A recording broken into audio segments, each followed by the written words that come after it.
Hello everyone, I hope you all are doing well and I wish you all the best कि आपकी जो stock market की journey है वो अच्छी जा रही होंगी और आप अच्छे पैसे कमा रहे होंगे गाइस।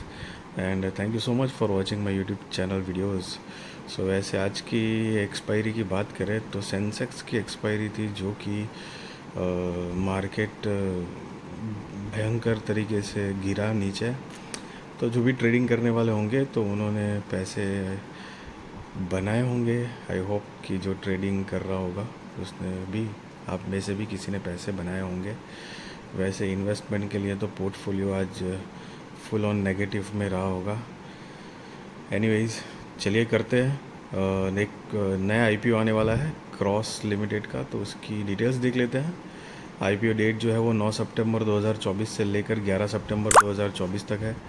फेस वैल्यू ₹5 पर शेयर। प्राइस बैंड जो है वो ₹228 से लेकर ₹240 पर शेयर है। लॉट साइज़ 62 शेयर्स का। टोटल इश्यू साइज़ जो है वो 2,08,33,334 शेयर्स है। करीब 500 करोड़ रुपए कंपनी कलेक्ट करने वाली है इस टोटल इशू साइज से। एंड गाइस, जिसमें से 1,04,16,667 शेयर्स जो है वो फ्रेश इश्यूज़ के माध्यम से आएंगे। उससे कंपनी 250 करोड़ कलेक्ट करेगी। एंड 1,04,16,667 शेयर्स जो है वो ऑफर फॉर सेल के ज़रिए आएंगे, जिससे कंपनी 250 करोड़ रुपए कलेक्ट करेगी। सो बेसिकली जो टोटल इशू साइज़ जो है 500 करोड़, तो आधा आधा है। मतलब फ्रेश इश्यूज से भी 250 करोड़ कंपनी कलेक्ट करेगी और ऑफर फॉर सेल के ज़रिए भी 250 करोड़ कलेक्ट करेगी गाइस। अब इसका बेसिस ऑफ अलॉटमेंट 12 सितंबर 2024, इनिशिएशन ऑफ रिफंड्स 13 सितंबर 2024, credit of shares to demat वो भी 13 सितंबर 2024, लिस्टिंग डेट 16 सितंबर 2024 है। Cut off time for UPI mandate confirmation शाम को 5 बजे 11 सितंबर 2024 है guys. Issue type book built issue IPO. Listing जो है वो बीएसई एनएसई पे गाइज होगी। सो मेन बोर्ड आईपीओ है guys. Share holding pre issue 5,40,92,756। Share holding post issue 6,45,09,423 है। सो रिटेल कैटेगरी में मिनिमम एक लॉट के लिए अप्लाई करना है। 62 शेयर्स आएंगे, 14,880 गाइज आपको देने होंगे। मैक्सिमम 13 लॉट के लिए अप्लाई कर सकते हो। 806 शेयर्स आएंगे, 1,93,440 गाइस आपको देने होंगे। एंड अकॉर्डिंग आप नीचे यहाँ पे देख सकते हो SHNI और BHNI में मतलब कितने लॉट्स अप्लाई कर सकते हैं, कितने शेयर्स आएंगे, कितने पैसे लगेंगे। सो अकॉर्डिंग उसकी डिटेल यहाँ पर है। अब QIB shares offered not more than 50% of the net offer.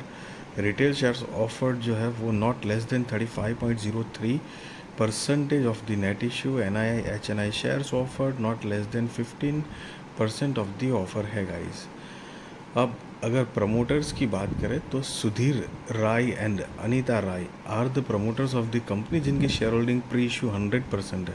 Share holding post issue नहीं दी गई है। सो सारा का सारा जो स्टेक है वो अभी उन्हीं के पास है।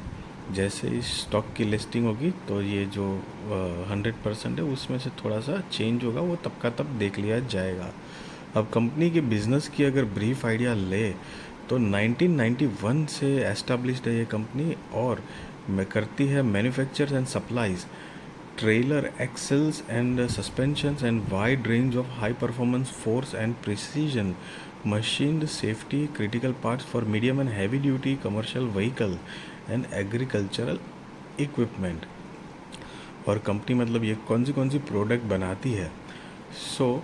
उनके प्रोडक्ट पोर्टफोलियो में includes axle shaft, companion flanges, anti roll bars and stabiliser bar assembly, suspension linkages, differential spiders, bevel gears, planet carriers, inter axle kits, rear end spindles, pole wheels, and a variety of tractor components for the hydraulic lift arrangement, power takeoff shafts, and front axle spindles. The company supplies its product to major original equipment manufacturers that manufacture MNHVCVs and tractors, as well as to domestic dealers and trailer axles and suspension manufacturer that supplies OEMs in the MNHCV segment। और company के पास साथ में कुछ ISO certifications है और company जो है उनकी manufacturing facility Jamshedpur Jharkhand with the capacity of manufacture forging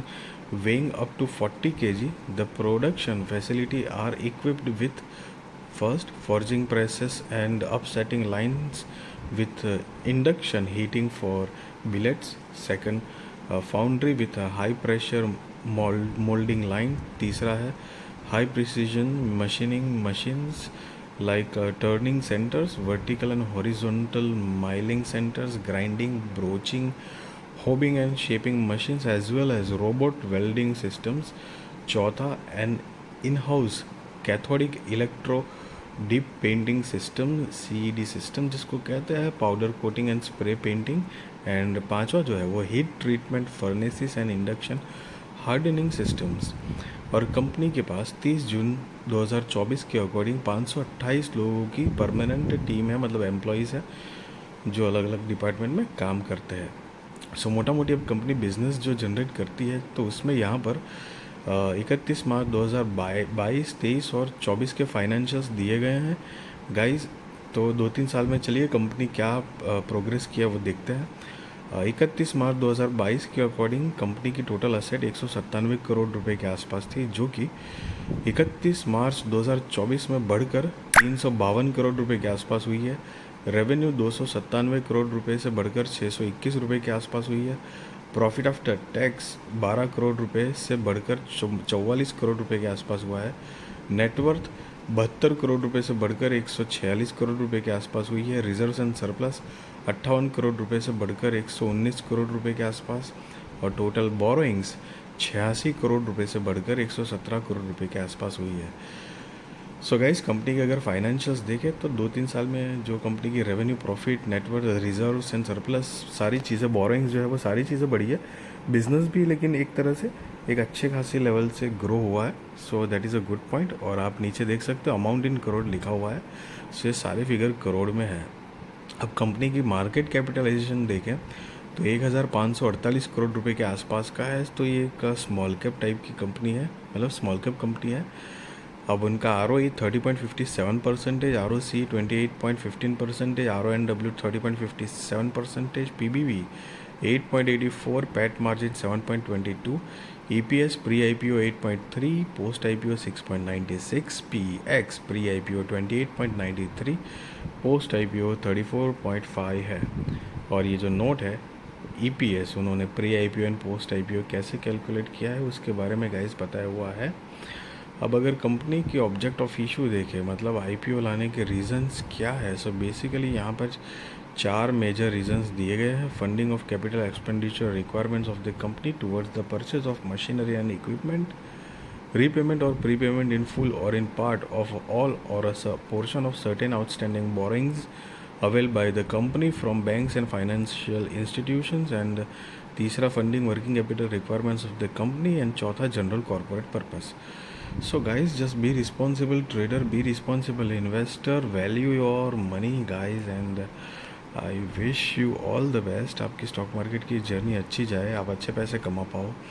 and मैं आपको कोई बाय और सेल रिकमेंडेशन नहीं दे रहा हूँ, ना ही मैं आपको ये बता रहा हूँ कि आप IPO में अप्लाई करो या ना करो. That is depend on your risk research, financial advisor को पूछ कर करना. बट येस, आज मार्केट मतलब गिरा है. तो देखो, अगर गिरावट ऐसे ही कंटिन्यूटी में बनी रहती है अगर, सो हाईली थोड़े चांसेस होते हैं कि ग्रे मार्केट प्रीमियम जो है वो रूइन हो जाए और लिस्टिंग गेन जो है वो ना मिले. क्योंकि डाउन ट्रेंड में अगर मार्केट चला जाता है, हालांकि आज के दिन मतलब एक दिन से ऐसे कुछ एक्सपेक्ट नहीं करना चाहिए कि डाउन ट्रेंड अप ट्रेंड अभी लगातार कितने दिन नीचे जा रहा है या ऊपर जा रहा है या कमबैक कर रहा है या नहीं कर रहा है, साइडवेज जा रहा है, क्या है वो तो तब का तब देखा जाएगा. बट अगर ऐसे ही धड़ाधड़ जैसे आज 1-1.5% गिरा, वापस 1-1.5 ऐसे मतलब हैवी थोड़ी डाउनसाइड मूवमेंट आती है मार्केट की ओवरऑल एवरेज. सो गाइस, वो थोड़ी IPOs के लिए ख़ास तौर पे लिस्टिंग गेन के लिए प्रॉब्लमेटिक होता है, क्योंकि कई लोग होते हैं ऐसे जो लिस्टिंग गेन के लिए भी IPO अप्लाई करते हैं, समझ रहे हो. So that is what the thing is guys. So just be careful. And yes, again मैं कोई रिकमेंडेशन नहीं दे रहा हूँ. वीडियो अच्छी लगी तो ज़रूर लाइक शेयर सब्सक्राइब करिए। आपके सारे कॉन्टैक्ट के साथ भी मेरी वीडियो चैनल शेयर करिए ताकि उनकी भी स्टॉक मार्केट की जर्नी और भी ज़्यादा कॉन्फिडेंट, सक्सेसफुल और अवेयर हो पाए guys. Thank you so much for watching this video.